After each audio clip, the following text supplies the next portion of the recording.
Hi everyone, it's Justin here, Voices for Voices. Thank you for joining us, watching, listening here in the United States or abroad.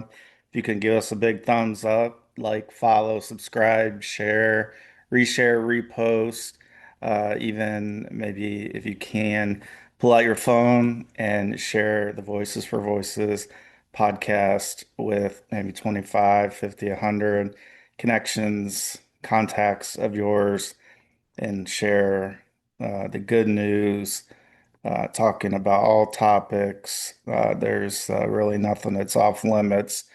Talk about easy topics, hard topics, all on the journey to reach and help at least 3 billion people with a B, 3 billion people over the course of my lifetime and beyond. So thank you for joining us. Happy to have you with us. If this is your first episode, or if you've been with us since the beginning, we have since uh, the last show was episode 530. So this is episode number 531. It's incredible to think that uh, a person, an organization out of their own home and studio at times, on the road, is able to have this many episodes with awesome guests, as well as solo episodes where I really just talk about the talk about being human, I guess is the easiest way to put it. Sometimes I try to be a little fancy with the words, but none needed. I mean, we're human, right? We're tuning in for one reason or another, and I am, as well as everyone associated with Voices for Voices, mythical creatures around the world, and so many others. So grateful to have such loyal uh, viewers and listeners that come back episode after episode. We can see it in the analytics. Thank you so much.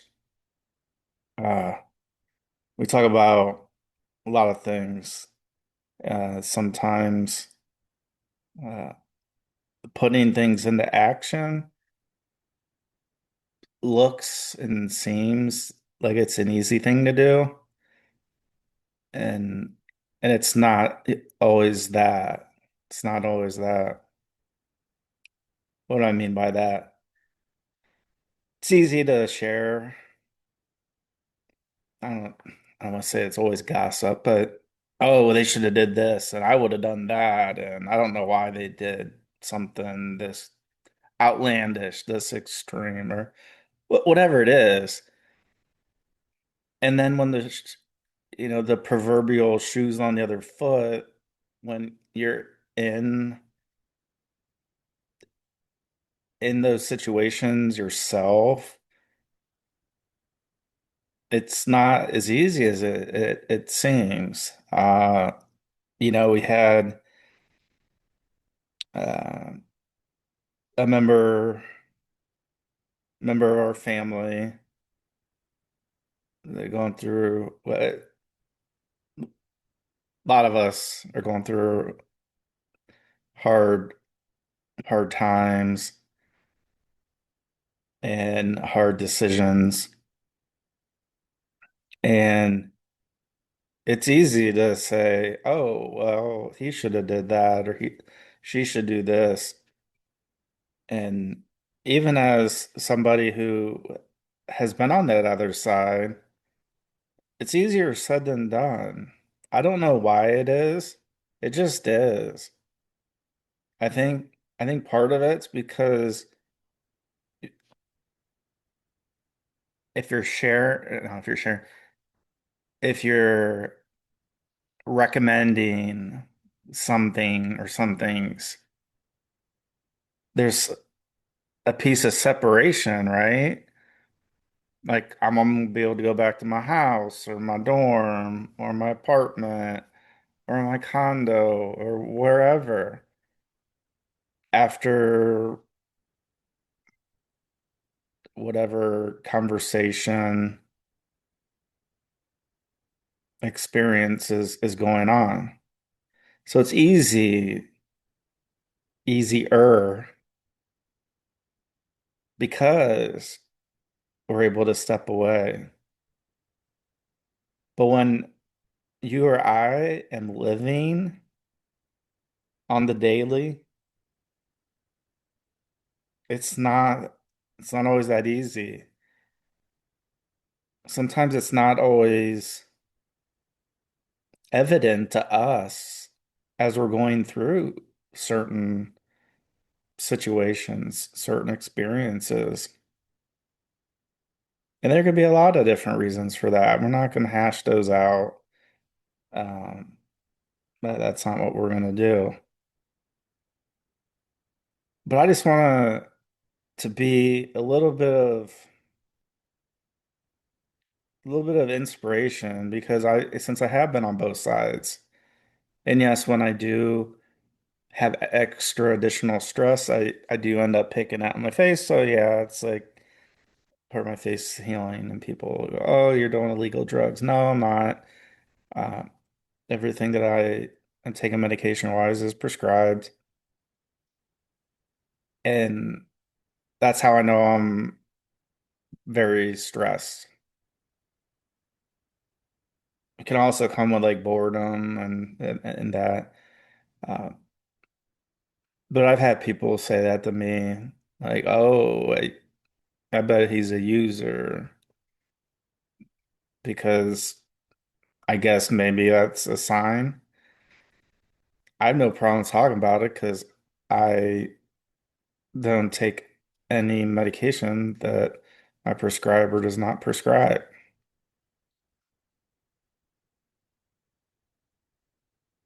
And so, having been on both sides, both the recommender and on the other side, like, man, something's just not right with me. I need to get checked out. I need to get checked out. I need to get checked out. And I was just the anxiety and the stress and all that was just building, building, building, building. Didn't know what it was. Talked about stigmas, mental health, all that. Stigmas of taking medication. People know. People see me get in an ambulance and that, almost as if I'm sitting outside of a liquor store asking for money. Like that's not the case. I put our organization, our shows, our guests up against anybody, any independent, anybody who is on a shoestring budget, and even that shoestring slips a lot. And so I'm here just to say it's okay. It might not seem like it is at the time. Like right now, it might not seem like it's okay,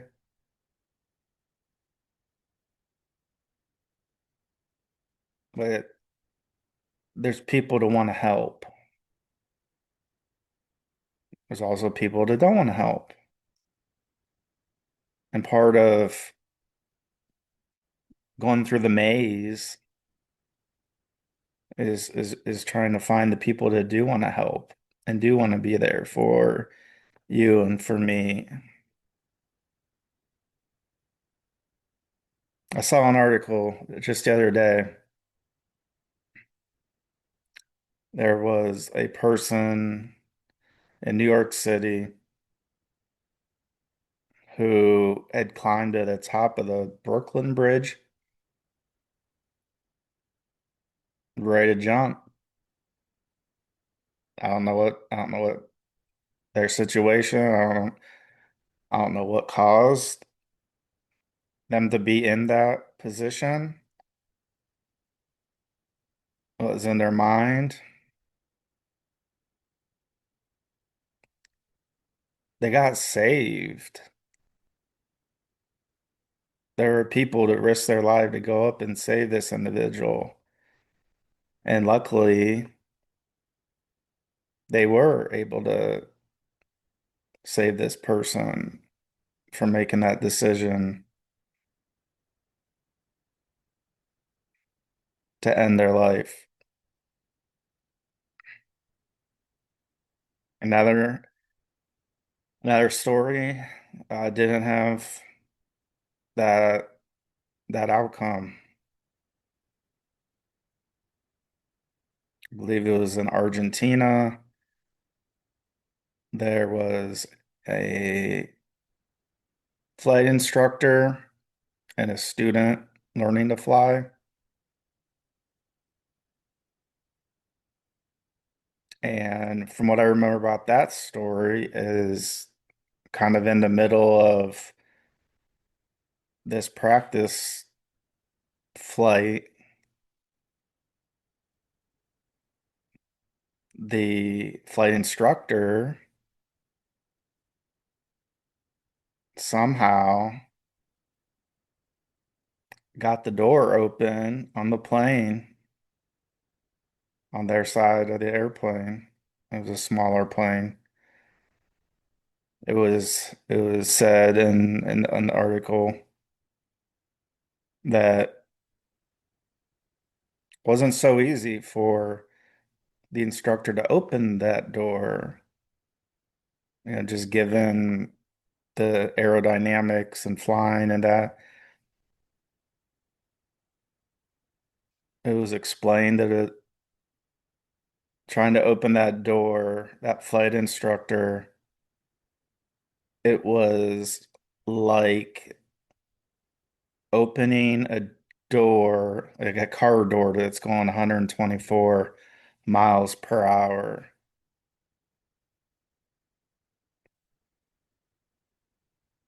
So that person wanted,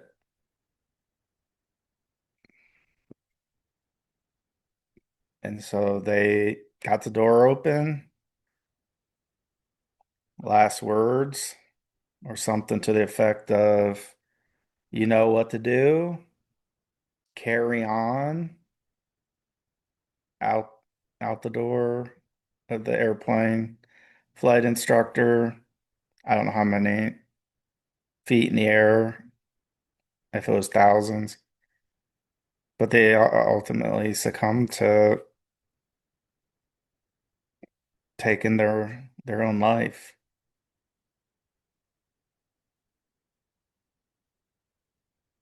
And so for 1 minute, I can only I can only well I can go for, I can talk for more than 1 minute, as we all know, right? All I know is my experiences and what I've gone through. So it goes on with family, friends, acquaintances. We don't know what's going on in between the ears. That flight instructor,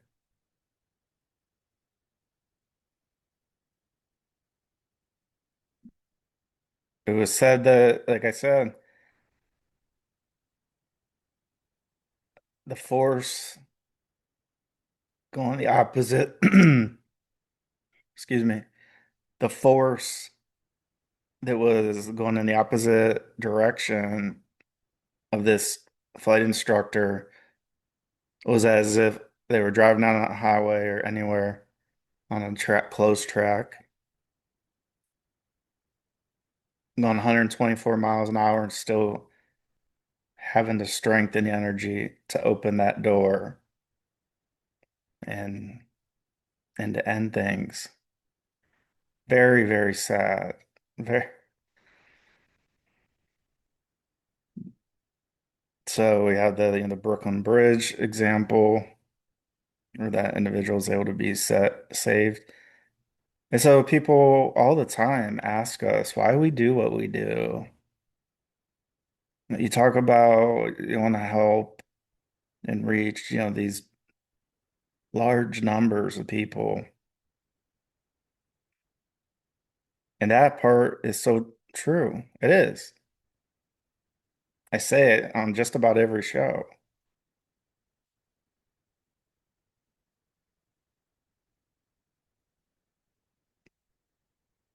But helping one person get off that ledge, get off that thought of I'm going to open up the plane door at however many hundreds or thousands of feet.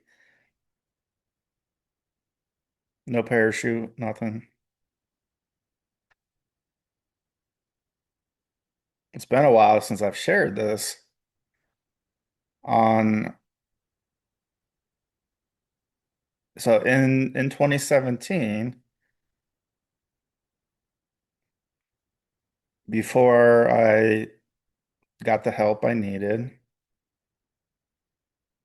mentally, I had like some crazy, not healthy talk inside my mind. And one of those had something to do with, all right, well, we're in one of these big planes because we're going, to an exotic paradise, which it didn't turn out to be that way because of me. And it's my fault. It's my mental illnesses that weren't being treated at the time. So I just look at that and it's so hard to look back on that and and on that plane had a little bit of thought like that one I just mentioned, that flight instructor. I didn't do anything. I didn't get up. I didn't try to open the exit door. I didn't, flying 40,000 feet above the earth.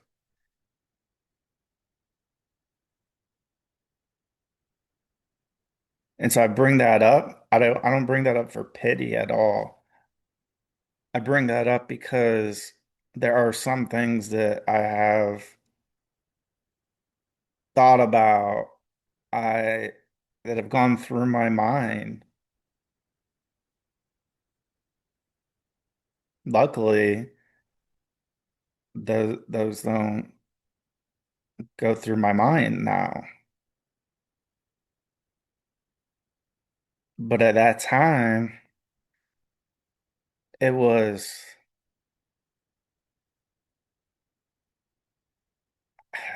I all I can think of is a higher power.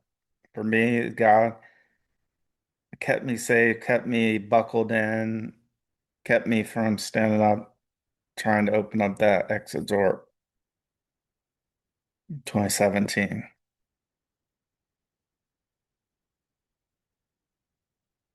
to and from our honeymoon. Just married. I had a frog in my throat there for a second. Not a real frog, but and so I get I get that there's so many people hurting, so many people going through things. And the lazy is to be that bystander, just, you know, keep on walking. I'm not gonna stop and this person looks like they're in distress.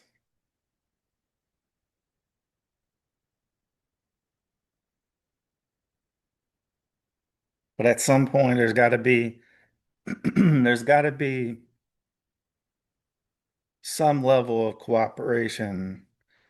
Excuse me again. Sorry. Some level of cooperation, realizing, hey, I need to get evaluated. I need to get checked out. And this isn't like bringing this up to be like, oh, well, this person is insane. I feel at times that that's what mental health, that's where that stigma comes from. People think of mental health, they think, oh, that person's insane. They're schizophrenic. They're this, they're that. These extremes.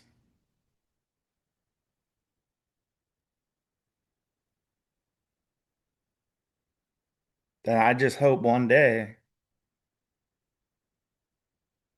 more people will not think of getting evaluated for mental illnesses, mental challenges.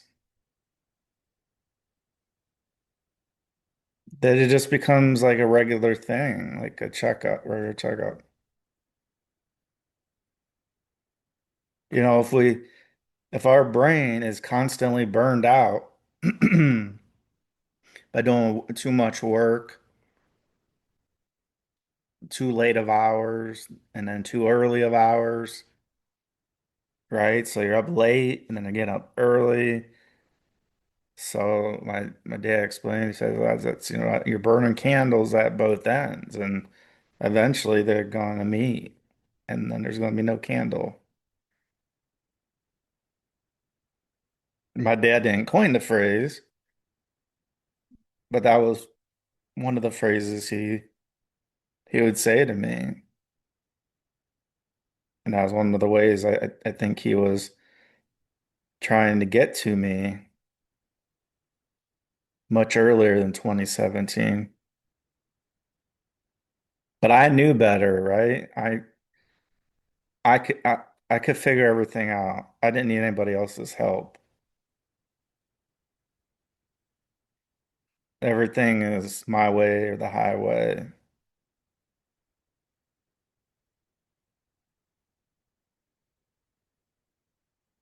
And I think that vulnerability is something that is hard to talk about because it's like literally stripping us down like into the flesh.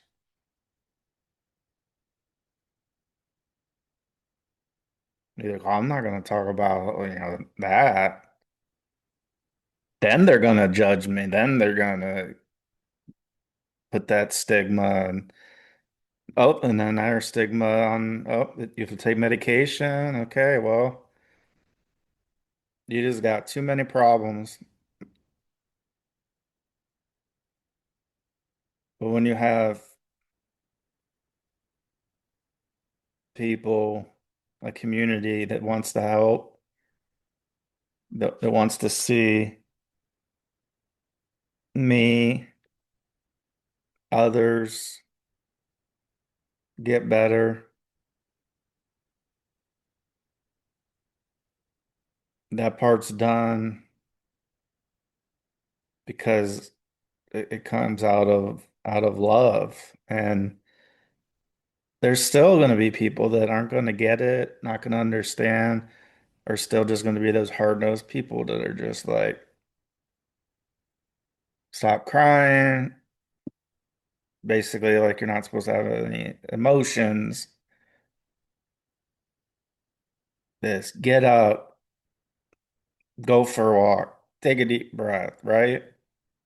Because we know that those cure mental challenges. They don't. If a person isn't eating and their diet's poor, going for a walk's probably not one of, I mean, it depends on how far we're walking here. I mean, if we're walking 10 feet, that's one thing. But there's all these additional factors. Are we sleeping? Okay, well, I slept 2 hours in the last week. Well, it's probably not good to go for a walk because, again, depending on how far, how long that walk is. And so all of us have a different plan for each of us. Some can be considered similar and some different. I just I just hope and pray that at some point all of our societies, no matter where we live, that we can stop putting people down, stop bullying, stop whispering about others. Oh, did you see what they did? Or did you hear what they did? What they said? Oh, because those are the very things that are making part of what's making an individual act out in a certain way. And I know that from experience.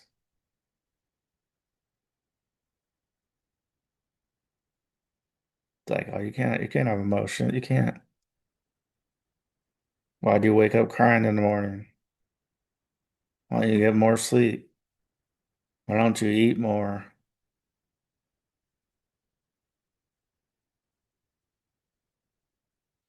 Why don't we just find out how we can help and sit with that person? That's one of the most powerful things my dad did for me. And I keep going back to it. He sat for hour upon hour upon hour upon hour with me. Probably 99% of the time, not having a conversation and that. I just realized having his presence there was like a calming or a soothing effect.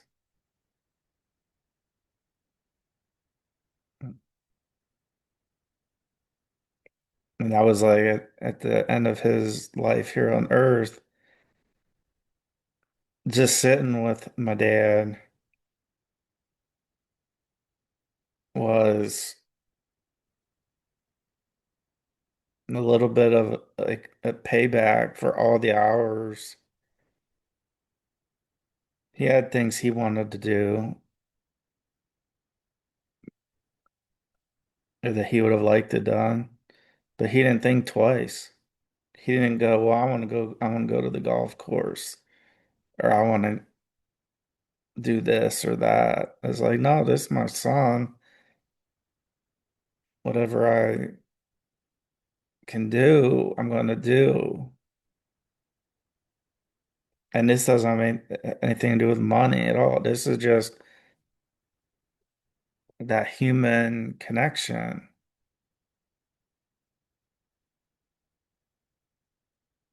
And like we have a dog now, and I kind of feel like when she snuggles up,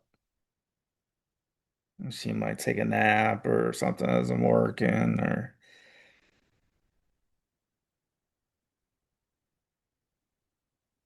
it's like that feeling of comfortability.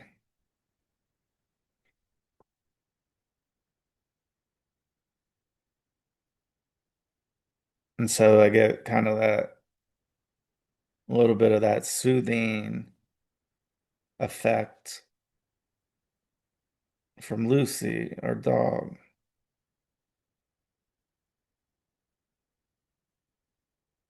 on these longer work days where we're knocking out two shows a day, talking about things that you'll see and hear in the future, the not too distant future at that. That's what gets me up each day. Yeah, I'd like to sleep in, but now I've entered the gym and so far so good. Going to the gym, working out, just want to be more active instead of sitting all day, every day.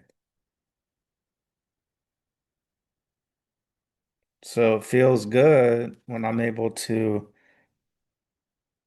get up and get moving, and it's not easy.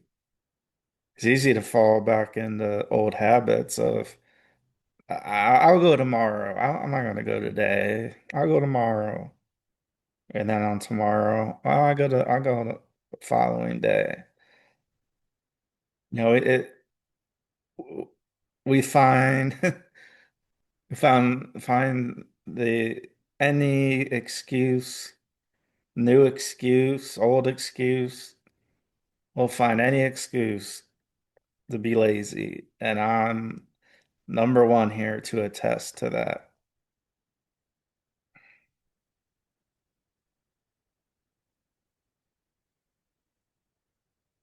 But going to the gym right now feels in the course of a day, it's a small amount of time, but whatever amount of time that is, it helps me.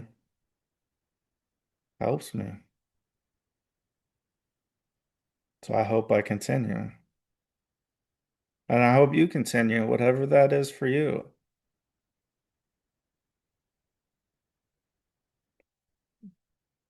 Don't be ashamed. Don't be ashamed. I've been ashamed of myself for lots of reasons over the years. And it goes back to the very beginning of the show. Easier said than done.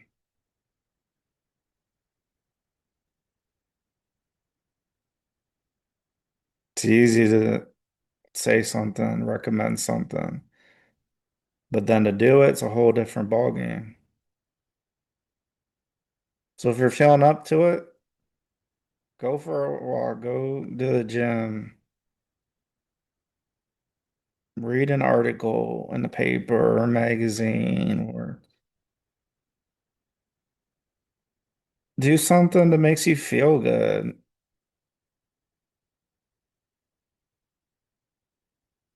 Because none of us know our last day, our last hour, our last minute, our last second, for our last breath.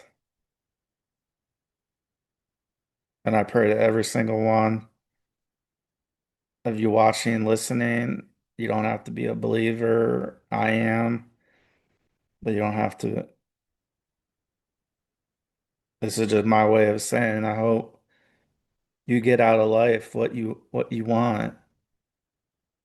And that's why for me, I work so dang hard. I work so dang hard day in, day out. I don't want to do a show. I don't want to reach out to a guest. I don't want to respond to a guest request. I can do that.